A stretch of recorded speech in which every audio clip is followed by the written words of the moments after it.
university, I was brimming with ideas and plans for my life. I wanted to get a job. I wanted to enter into a relationship. Wanted to go traveling. And yes, I couldn't even get myself dressed in, in the morning. My plans were put on hold. My life was put on hold due to a lack of PA funding.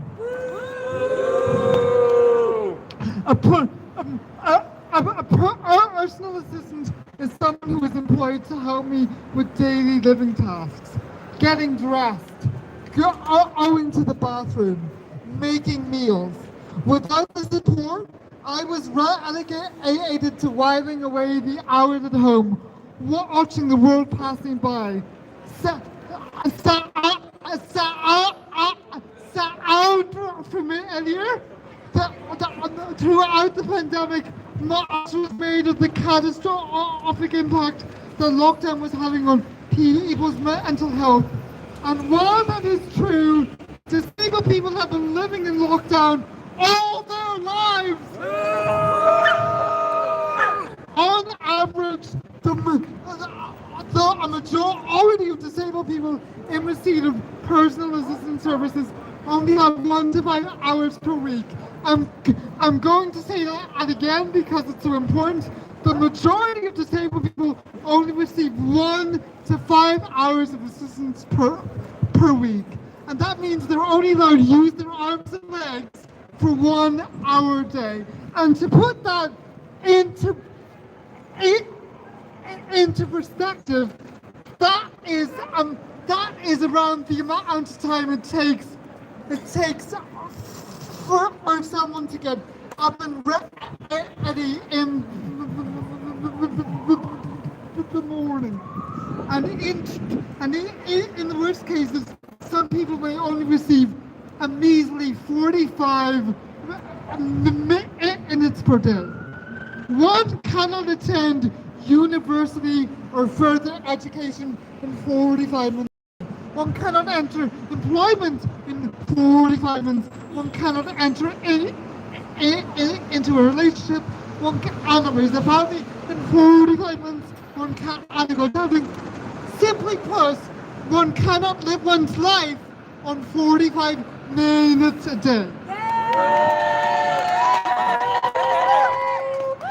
And if you have the audacity to demand more than the princely sum of 45 minutes a day, you have to beg, you have to hound, you have to demean yourself, make countless phone calls, cry in front of bureaucrats and TDs, and perhaps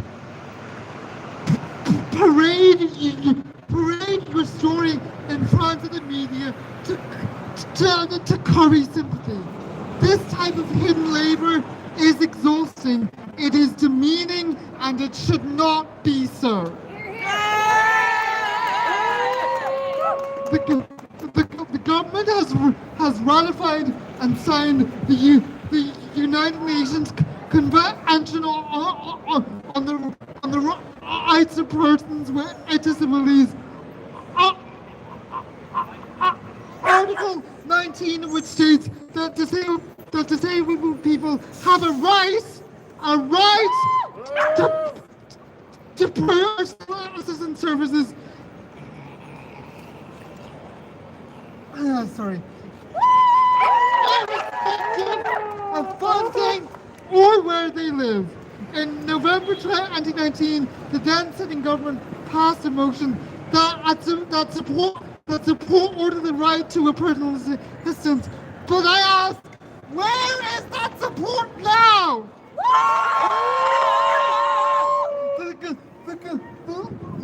The government may swear up and down that it has increased funding for personal assistance services thanks to their Herculean labours. Personal assistance hours have increased, but yet a disabled community knows that funding comes and funding goes, and that when the going gets tough, disabled people are left out in the cold funneled away in nursing homes. Oh, over 10 years ago in 2012, the government and Minister for Health, James Riley, threatened to cut funding to personal assistance services. Disabled people came out in their drove to stop this and were successful. Today, we not only honor their legacy, but also the legacy of those who first started fighting for the rights of disabled people to live their own life back in the 90s. We demand that all disabled people be given a minimum number of hours. We demand an end to the postcode lottery. And most of all, we demand that personal assistance services become an inalienable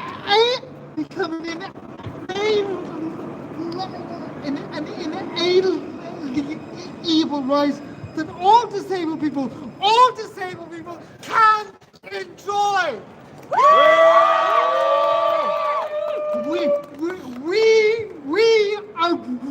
We are brothers. We are sisters, sons, daughters, teachers, actors, and writers, and we deserve the support to play these roles. Now is the time for us to take our place in society, and we need your support. Write to your TD and your representatives and demand that they make personal assistance a legal right. Please say yes now!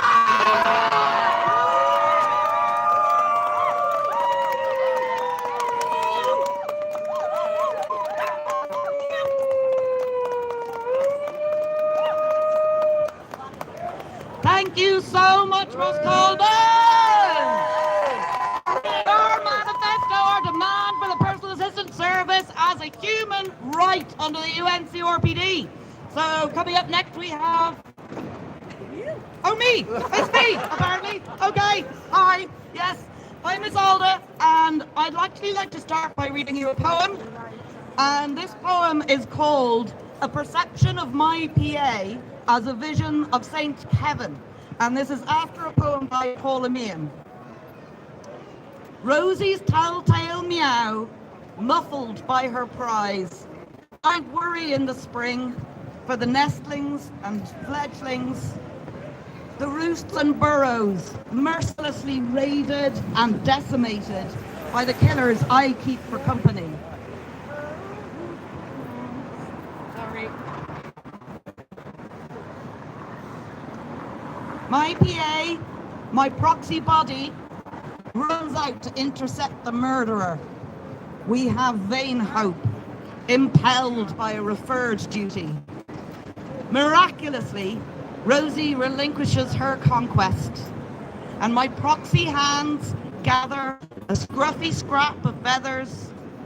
I prepare the bathroom, take out the recovery box that lives behind the bath, and we ready the death watch. From here on in, every trip to the toilet includes a peek into the box. The bird still breathes. This time, the recovery box has done its job.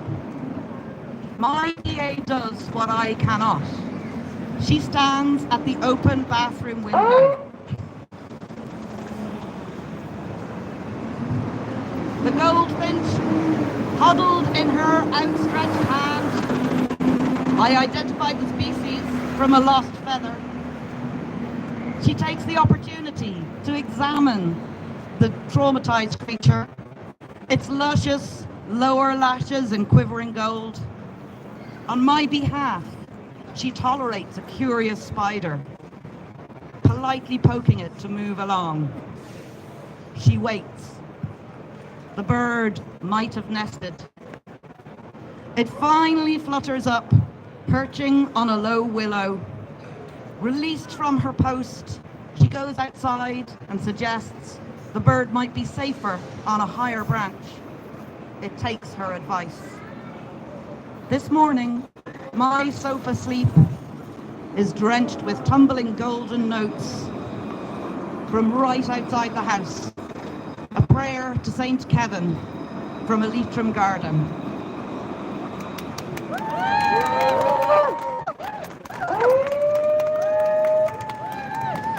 So I've got some politics for you now.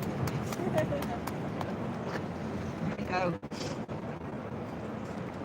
So on Monday, the 24th of April, 1916, the Irish Republic was declared here in front of the General Post Office. Of the 7 signatories to that declaration, 3 were disabled.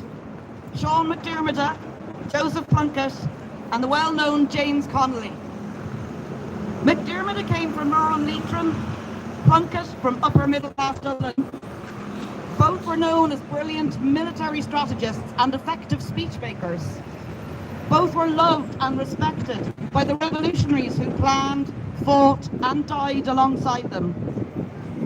On the 6th day of the new republic, Saturday the 29th of April, the revolutionary forces surrendered to the British Army in Dublin to halt the killing of civilians and the wholesale destruction of the city centre. When the revolutionaries lined up in front of the British soldiers, one of the officers saw McDermott's walking stick and said, "You have cripples in your army."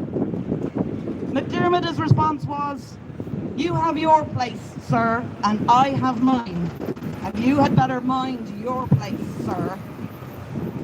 The prisoners were taken up the road to the gardens outside the Rotunda Hospital, where the Garden of Remembrance now stands, and made to lie on the ground overnight.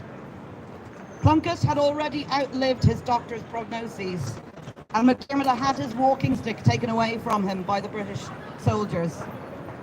This was just another example of the British forces attempting to humiliate their prisoners, as well as strip-searching the elderly Tom Clark and humiliating flamboyantly dressed Joe Plunkett. All the prisoners supported one another with cheer and kindness and did not give up their dignity. After spending the night outside on the grass, the prisoners were made to march 3 miles out to the Richmond barracks in Rathmines. McDermott, without his stick, had to be physically supported by 2 comrades, and Plunkett collapsed just as they reached the barracks. Both of these disabled revolutionaries survived cruelty, horrendously unsanitary imprisonment, and one-sided courts-martial, only to be executed by firing squad in the first weeks of May. This country would not exist without the hard work and vision of disabled revolutionaries. Yet today, our own government takes away our living aids, forces us to navigate inaccessible structures, and is content for us to stay imprisoned in unsuitable housing, if we are fortunate enough to have housing at all. They attempt to take away our dignity by digging into every aspect of our private lives before deigning to throw us inadequate crumbs of charity.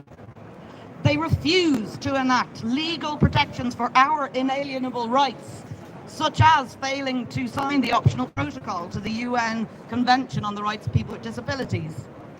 This ensures that the Irish government cannot answer for their systemic violation of our rights under international law. How are they different from those British soldiers? When do we get to realise the Republic declared over a century ago? When does the wholesale lockdown of disabled people end? We have our place, ministers, and you have yours. And you had better mind your places, ministers.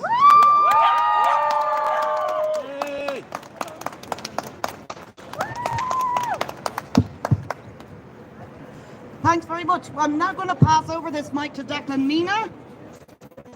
So, if you can find his way over here. You're all right. There's signs. There we go. Thank you. Hello everyone. My name is Declan Mina, and I'm visually impaired, and I'm a councillor for the area. And Dublin City Council was the last council in the country to ratify a motion calling for a PA service, and I was privileged to be able to propose that motion. This means that everywhere in this republic, no matter where you live, your local authority has supported your right to a PA service. For me, I know that I couldn't do my job well, or even at all, without the limited PA service that I have. But when I come to election next year, and when hopefully some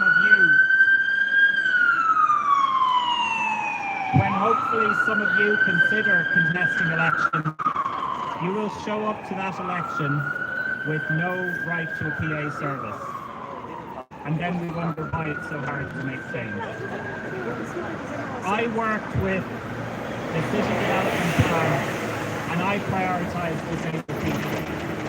I fought the planning regulator, who shamefully thought that build-to-rent apartments were more important than accessible apartments for disabled people. I fought, and thankfully I won that small victory. But what we need to keep fighting for is that we actually build accessible houses. Because even the shocking statistic of people living in nursing homes when they don't need to be is absolutely terrifying. So I commend everyone for this. I think, as someone who is in James Connolly's party, to remember what happened then as well, and to link it back to that. But this is our republic, and there's lots of jobs. There's lots of jobs where we need people, and there's lots of disabled people who are absolutely able to do those jobs, and we just need to get on with it. So well done, everyone. Thank you very much. Thank you very much, Councillor Declan Mina. So we definitely need many more disabled people as our elected representatives, because we represent over 13% of the population of this country, and I think far less than 1% of our elected representatives. So we definitely need more representation. Next, I would like to ask Bernard, wherever he is, Bernard to introduce his daughter. So, if that's all right. Okie dokie, there you go. We'll have a bit of a chat going just before we do this. Come on, we want everyone on O'Connell Street to hear us. So we do. So how do you want it? Yeah! How do you want it? Yeah! How do you want it? Yeah! How do you want it? Yeah! How do you want it? Yeah! How do you want it? How do you want it? Yeah! How do you want it? Yeah! Now, I'm going to hand you over to Sophia. We're here representing Access for All Ireland, and Sophia's going to say a few words about the Ireland that she wants to be able to live in, and what she envisages for her future. Once again, we are forced to fight for our equality. Once again, we are forced to come out to fight for our inclusion. Once again, we are forced to put ourselves front and centre just to be able to participate in our society. The time has come for real change. I know that change will only come through our activism and our voices being heard, because for as long as I've been campaigning, very little seems to change. We have had some victories, but we still are not equals in our society. That is going to change. We won't be silent anymore. We won't be shy and hide anymore. We want our rightful place in our society and to be equals. We've had enough, and we won't be going away. We will fight so hard now. We will fight until we have equality and access for all. We